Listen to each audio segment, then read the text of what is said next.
ஆமா. ஹாய் செல்லம்ஸ். வாங்க இன்னைக்கு நம்ம வீட்ல என்ன ஸ்பெஷல்னு பார்க்கலாமா? பார்க்கலாமே வாங்க. சுட சுட சோறு மதியத்துக்கு. இன்னைக்கு வர்ஷாவும் பூஜாவும் சேர்ந்து தான் சமைச்சிருக்காங்க. அந்த மட்டன் மட்டும் நீ பண்ண இல்லையா? மட்டனும் பொரியலும் நான் பண்ணேன். சாம்பார் வர்ஷா வச்சா. Super super. சுட சுட சோறு, முருங்கைக்காய் சாம்பார்ப்பா.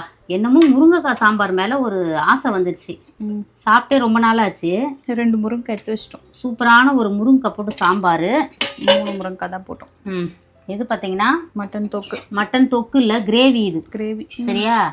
இது வந்து கொஞ்சம் சாப்பாடுல போட்டு சாப்பிட்டா நல்லா இருக்கும்னு அதனால மட்டன் வந்து பூஜை கொஞ்சம் கிரேவி வச்சிருச்சு. கிரேவி சூப்பரான ஒரு மட்டன் கிரேவி. அதுக்கப்புறம் கேரட்டு பீன்ஸு பொரியல். ஏன்னா கறி சாப்பிட்டாலும் கொஞ்சம் காய்கறி நம்ம வீட்டில் சாப்பிடுவோம், அதனால் கொஞ்சம் கேரட் பீன்ஸ் போட்டு பொரியல். அப்புறம் மாம்பழம், அதுக்கப்புறம் அவிச்ச முட்டை. இதுதான் நம்ம வீட்டு ஸ்பெஷல் இன்னைக்கு. பூஜா குட்டியும் வருஷா குட்டியும் சேர்ந்து வேறு லெவலில் சமைச்சிட்டாங்க. விரும்பின மாதிரி சாப்பிட போகிறோம். இன்றைக்கி ஒரு புடி செல்லக்குட்டி ஸ்வீட்டில் டிஃபன் என்ன, லஞ்ச் என்ன மறக்காமல் கமெண்ட் பண்ணுங்கள்.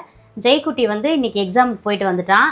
இது வந்து 4வது எக்ஸாம். இன்னும் 2 எக்ஸாம் தான் இருக்குது. நாளைக்கு ஒன்று, அதுக்கு அடுத்த சனிக்கிழமை ஒன்று. அவன் என்ன எக்ஸாம்னு நிறைய பேர் கேட்டிருந்தீங்க. எம்பிஏ வந்து லாஜிஸ்டிக்ஸ் படிக்கிறான். லாஜிஸ்டிக்ஸ் சொல்ல வரல அம்மாவுக்கு. லாஜிஸ்டிக்ஸ் படிக்கிறான். அது வந்து செகண்ட் இயர் இப்போ போயிட்டுருக்குது. அதுக்கான எக்ஸாம் தான் இது. பார்த்திங்கன்னா 3rd செமஸ்டர்.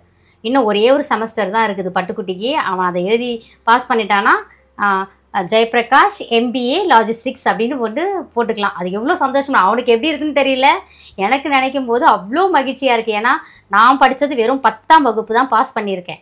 ஆனால் நம்ம பையன் எம்பிஏ படிச்சிருக்கான்னா அது அவ்வளோ ஒரு சந்தோஷமாக இருக்குது, மகிழ்ச்சியாக இருக்குது. அந்த புது வீட்டில் அந்த பேர் போட்டு அப்படியே நம்ம அந்த படிப்பை போடும்போது இன்னும் ரொம்ப ரொம்ப ரொம்ப ஹாப்பியாக இருக்கும். நினைக்கும் போதெல்லாம் பார்த்துன்னு கிடப்பேன் நான். அதுதான் ஒரு கனவு. எத்தனையோ கனவுகள் இருக்குது, அதில் இது ஒரு மெயின் கனவுன்னு கூட வச்சுக்கலாம். நேற்றுக்கு ஒரு செல்லக்குட்டி கேட்டாங்க, அம்மா அக்கா சமைக்கும்போது, பூஜா சமைக்கும்போது எப்பவுமே நான்வெஜ்ஜாக சமைக்கிறாங்க, ஒரு நாள் அக்காவை ஃபுல்லாக வெஜ்ஜு சமைக்க சொல்லுங்கன்னு. அந்த ஆசையை நிறைவேற்றிரு பூஜா, சரியா? கேட்டிருக்கிறாங்க. அதுதான் இன்னைக்கு திருமண நாள். எத்தனையோ நாள் கிருத்திகை அமாவாசை அவங்க பார்க்கலாம் போல இருக்குது. அந்த செல்லத்துக்காக ஒரு நாள் வெஜ்ஜு சமைச்சு காட்டுறேன். ஃபுல் அண்ட் ஃபுல் வெஜ்ஜா சமைய. என்ன இப்போ எது செஞ்சாலும் சாப்பிட போறோம். வெஜ்ஜு ஒத்துக்காது. அதுக்கப்புறம் வந்து இன்னைக்கு திருமண நாள், பிறந்த நாள் கொண்டாடும் அனைவருக்கும் எங்கள் மனமார்ந்த நல்வாழ்த்துக்கள். செல்லங்களா, வாழ்க வளத்துடன் எப்போதும் மகிழ்ச்சியா நிம்மதியா சந்தோஷமா இருங்க. அவன் வந்து எக்ஸாம் எழுத போயிட்டதில் நான் தான் கடை வந்து பார்த்துக்கிட்டேன். கடையில் நிறைய பேர் வந்து பார்த்தீங்க, பேசுனீங்க.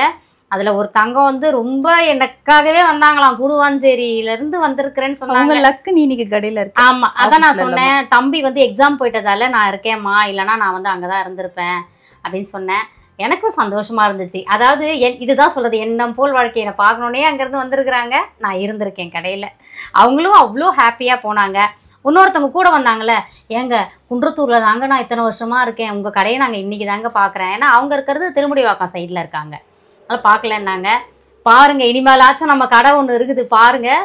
பார்த்துட்டு தேவைப்படுறத அழகாக வீட்டுக்கு தேவையான அனைத்து மளிகை பொருட்களும், மசாலாக்கள், மாவு வகைகள் எல்லாமே இருக்குது. வாங்கி பயன்படுத்தலாம். நம்மளே தயார் பண்ணி கொடுக்குறோம். மரச்சக்கு எண்ணெயும் நம்மளே தயார் பண்ணுறது, சரிங்களா? ஸோ வாங்கி பயன்படுத்துங்க. அதுக்கப்புறம் வேறு என்ன பட்டு? அவ்வளோதான். அதுக்கப்புறம் நம்மளோட இயற்கை சந்தை பொருட்கள் தேவைப்படுறாங்க. வாட்ஸ்அப்க்கு ஒரு ஹாய் மெசேஜ் அனுப்ப, நான் டீட்டெயில் சென்ட் பண்ணுறேன். அதுக்கப்புறம் வாழ்த்தியாச்சு. வேறு என்ன உங்கள் வீட்டில் என்ன ஸ்பெஷல்னு மறக்காமல் கமெண்ட் பண்ணுங்கள் செல்லக்குட்டீஸ். வேறு spread positivity. Love you all. Tata, bye. வாழ்க வளத்துடன்.